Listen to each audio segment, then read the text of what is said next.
Den her BMW i5, den er lige over de 5 meter, så det er jo næsten lige før, man godt kan tillade sig at kalde det for en lille tank, så langt den nu er.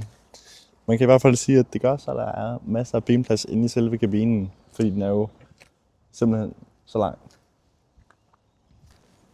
Så når vi kommer om her til bagagerummet, så kan vi se, at den har et utroligt stort og flot bagagerum. Det har en rigtig god dybde. Det har selvfølgelig ikke den højde, som det vil have, hvis det var en stationcar, men den har en rigtig fin dybde. Bilen her er udstyret med et 84 kWh batteri. Det giver en rækkevidde op til 572 km på en opladning, og så har den også 340 hestekræfter, så man kan sige, at det er en rigtig tjep bil, samtidig med at den også har en rigtig fin rækkevidde. Når jeg trykker på startknappen her og holder bremsen inde selvfølgelig, så kan vi se, at rattet det kører ned. Det gør, at så når jeg stiger ind i bilen, så har jeg mere plads at stige ind i. Så når jeg tager selen på, og så begynder at køre, så skubber sædet mig så også fremad. Sådan så, at når jeg tager selen i, så ved bilen, at nu er jeg gået ind i bilen. Og når jeg så har taget selen på, så ved den, at jeg gerne vil begynde at køre. Så derfor så kører den så sædet frem til den sideposition, jeg så foretrækker at have den i. Hvilket jo er super lækkert, så man slipper for at skulle sidde og køre sædet frem og tilbage, og hvordan var det nu, jeg havde den. Den har jo selvfølgelig også memory-funktion. Det har den via ens profil, for eksempel. Så den kan have det på ens nøgle, så når man bruger ens egen nøgle, så kan den huske, okay, det var sgu August, der kom ind i bilen der, så sætter jeg sædet sådan der. Og hvis ens børn eller et eller andet, så har været ude at køre i den, og har kommet til at ændre på ens profil, og så den gemmer det, så kan man så over i døren, så har den 2 indstillinger, hvor du så kan gemme det der også. Den her bil, den har en travel-pakke, som indeholder travel og comfort system. Dertil, der har den så også elbagklap, og den har det her komfortadgang. Bilen her, den har selvfølgelig også noget ekstra udstyr. Den har for eksempel Harman Kardon-anlægget, som giver en ekstra god lyd ind i bilen, både for og bag. Så har den også retvarmet, som også er en dejlig ting, hvis det nu for eksempel er vinter. Bilen her, den er også udstyret med den helt store kørselsassistentpakke, som er Driving Assistant Professional. Det vil sige, at den har en vognbaneholdende assistent, der hjælper dig med at holde dig inden for stregerne. Så kan den også holde afstand til forankørende helt ned til stillestand, hvor den så også selv gasser op efterfølgende. Så har den også blindvinkelovervågning, så hvis der kommer en bil flyvende venstre om dig, så får du lige en advarsel om, at der kommer en bil der, så man ikke trækker ud i en bil. Bilen her, den er udstyret med M-Sports-pakken. Det vil sige, at du får BMW's lækre M-Sports læderret her, som er et dejligt tykt og robust ret, samtidig med at der også er varme i det. Det kan vi slå til op i skærmen.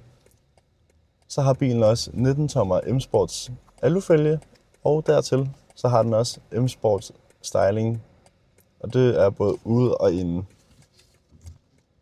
Det har M-læderret.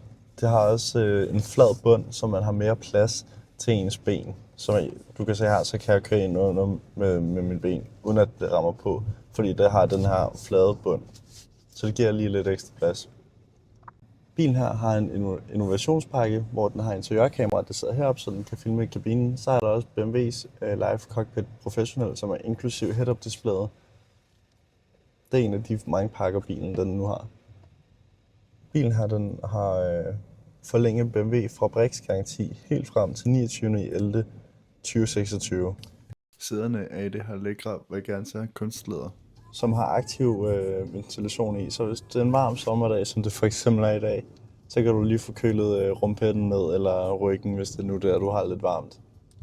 Så kan man så sige, at den har ikke kun aktiv køling, den har også varme i sæderne, der har den både foran i begge sæder, og så har den også om bag i.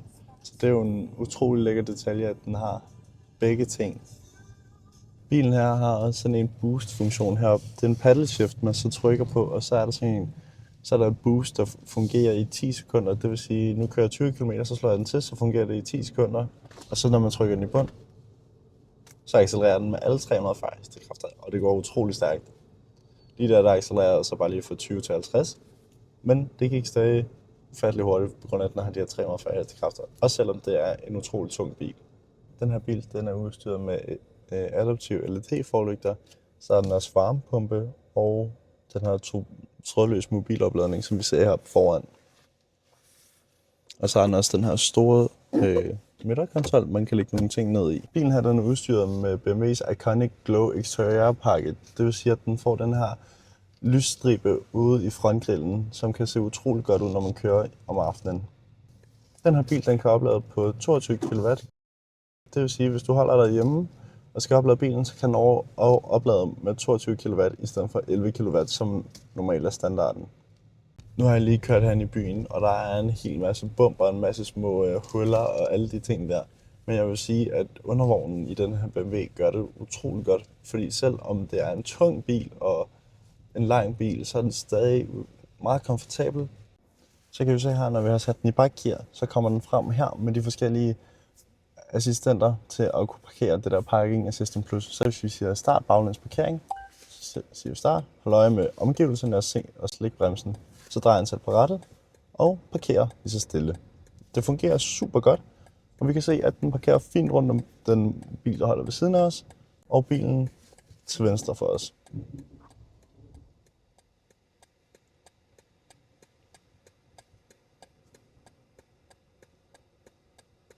Vi kan selvfølgelig se, at bilen den gør det stille og roligt, så man undgår at komme til at køre ind i nogen. Men bilen gør det super godt. Se, nu har vi så lavet en meget flot parkering ved hjælp af bilen.